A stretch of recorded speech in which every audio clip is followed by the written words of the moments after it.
While the S&P closed within 0.66% of its all-time highs, there have been some very interesting institutional rotations in the background. Today I've tried to break those down for you. The S&P closed bullish with a 0.42% close and very close to its all-time highs. So first I'll discuss the movement that happened on Friday before discussing the rotations. On Friday, the S&P closed bullish with a 0.42% increase, extremely close to its all-time highs. The cloud remains bullish and lagging span is touching price. We are very soon into clear airspace there, meaning that we could probably anticipate for prices to go higher. The Russell 2000, however, closed at minus 0.42% below the conversion line. And looking at the equal weighted Russell, this closed up at 0.37%. It looks to have reclaimed the conversion line and it has some ways to go until it reaches the target. With the equal weighted Russell closing positively and IWM closing negative, we know that generally the average stock had a good day. The lower cap stocks, however, closed negative, indicating that there has been some rotation from the smaller to the larger stocks. The Nasdaq is still consolidating.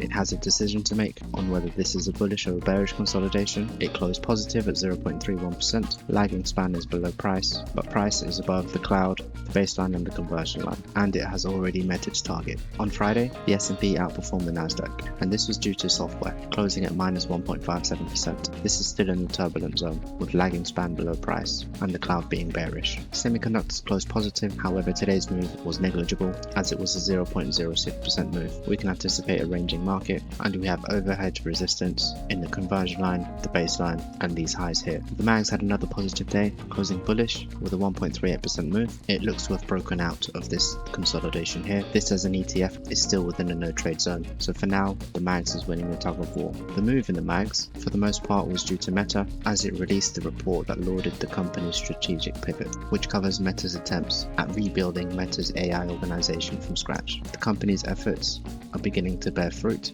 according to independent AI and semiconductor research firm SemiAnalysis. There are a few caveats in here, however. We're overall bullish on the future of MSL, but it's worth emphasizing that they are still basically at step 1, with MSL being the Meta Super Intelligence leadership, and the move was largely due to the fact that its AI model, which many consider competitive top-tier models from OpenAI and Anthropic, forcing the stock to gap up, close above the cloud, and even above this diagonal resistance. Nvidia has also had a bullish close, but for me, of the MAGS ETF, Apple looks the best. We've also had the IPO for SK Hynix, amid fears that we are in an AI bubble, but the Nasdaq listing enjoyed considerable interest and was more than 7 times oversubscribed, so semiconductors was relatively quiet, as all the attention was on SK Hynix. I think we should still see some follow through. SK Hynix CEO sees even worse memory crunch in 2027, demand above supply through 2030, with the CEO warning on Friday that the global memory industry faces its worst supply shortage ever in 2027, as demand for memory chips continues to outpace production capacity. We forecast that next year will be the worst year in the industry's history from the supply perspective. Our customer demand continues to go up while our capacity has limitations. We still forecast that customer demand remain higher than our supply capacity even beyond 2030, but we are doing our best to solve the problem, with the memory industry also being prone to periods of booms and busts. But to combat this, Micron announced that it is signing customers to long-term strategic customer agreements in which clients commit to purchasing a specified quantity of Micron's chips each year over the course of the contract, with a large upfront cash payment. So I would imagine SK Hynix and Samsung are already doing the same thing, and if they are not, they probably will. I gave a few setups this week. It would be a good idea to see where they are at the moment. This is prime. Your entry never got triggered here, as you would be waiting for a new high. However, if I was to buy this, I'd be wary of the market cap. Valero Energy looks good still. It looks like it's ranging roughly around similar prices. Dino looks like it's broken out. It's ranging within these prices here, and I believe it's on its way to retest highs from 2018. ANET, which is one that I did actually pick up, did gap up, so I'm in profit at the moment and waiting to reach my risk reward and my target. BSDM had some follow through with a very bullish candle, but again I do note the market cap is 485 million, and I would keep in mind price can range here until lagging span crosses price or until the Kumo cloud twist is bullish. Band still looks okay, however I don't like the fact that it closed below the previous resistance line, hasn't been able to confirm it as support. EXPD, we have had a breakout, it looks very good, with some ways to go until we get to the target. Looking at the weekly chart for the S&P, things still look good. We've managed several closes above the conversion line, however the baseline is flattening out, which signifies that the medium term equilibrium point remains unchanged. The Kumo cloud was thick here, indicating a lot of support. Thinned out over time. The QQQ looks fine as well, closing above the cloud, closing above the conversion line. In fact, we've never had a close below the conversion line. I would be worried with the baseline of the Kijun flattening out. As long as we don't get consistent closes below the conversion line, then we should be okay. The Dow Jones looks a little bit better.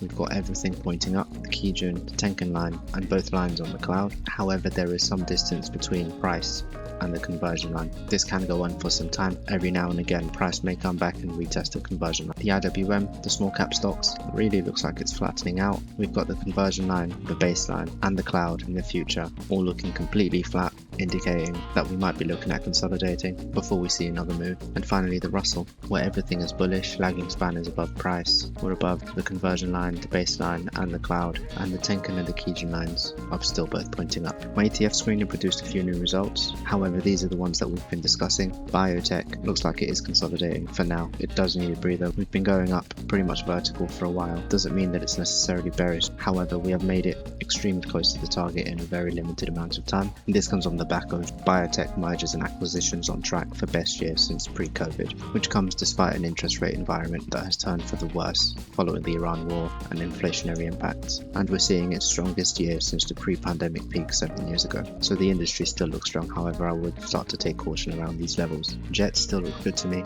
but we are stuck in between the conversion and the Kijun line. ARKG is very early in its move, and if you believe in chart symmetry, which is so far playing out, we could be expecting some raging or consolidation before making the next move up, and there is a significant way to go until we get to the target. KWeb flagged up on my screener, however I don't really trade the financials, and XLF is still looking okay. I would suggest it's probably due to the earnings coming up, and institutions are anticipating a big move either way. EFB looks ready to me for a breakout as long as we make these highs here, but it looks like it's consolidating bullishly. However, EFB's overall fund allocation highlights a massive tilt towards financial services, 38.82%. A large portion of it is outside of the US, with the largest being in Japan. So we could say that institutions are looking to invest outside of the US at the moment. IDEV is also consolidating in a similar fashion and represents international developed markets, and the anticipated target is similar to EFV, with this also largely being positioned in the Japanese market and financial services. So if I wanted exposure, I would just buy these ETFs instead of looking at the underlying constituents. And Cyber to me still looks good as well, ready for a breakout. While the chart is a bit of a mess, ARK keeps on flagging up as well, when we look to be confirming this diagonal as support at the moment. XOVR also seems to be gearing up for some kind of base breakout, for which the largest holdings are Nvidia, Google, SpaceX, and Meta, almost confirming that we should be looking for setups around the mags. SC, which is a large cap growth ETF, looks to have broken out of the cloud. However, we've got some overhead resistance nearby, with the top 10 holdings making up over 50% of the total fund, and as you can see, it's mostly the Mag 7.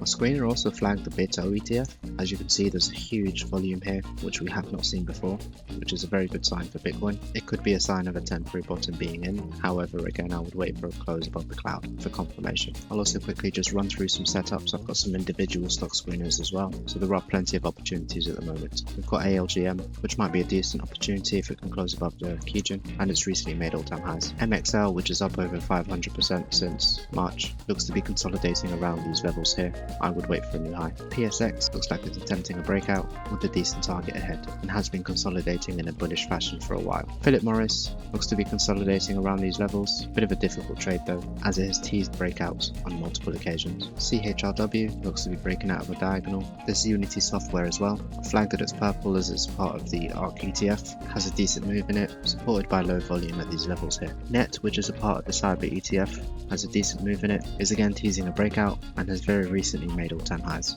It can certainly go a bit further. And ANET is a part of Cyber as well. Frog has recently made all-time highs, has broken out and is retesting the neckline. It could possibly still make the target with a close above the conversion line, as everything is extremely bullish. The cloud is pointing up, lagging span is above price. And finally, while I am a technical trader, there are certain news catalysts that completely change the market, which are completely unexpected. And so for any new setups, I would personally just wait on Monday to see how the market reacts. If the charts are still intact, I would be taking those setups. If this was of any value to you, please like, comment, share, and subscribe.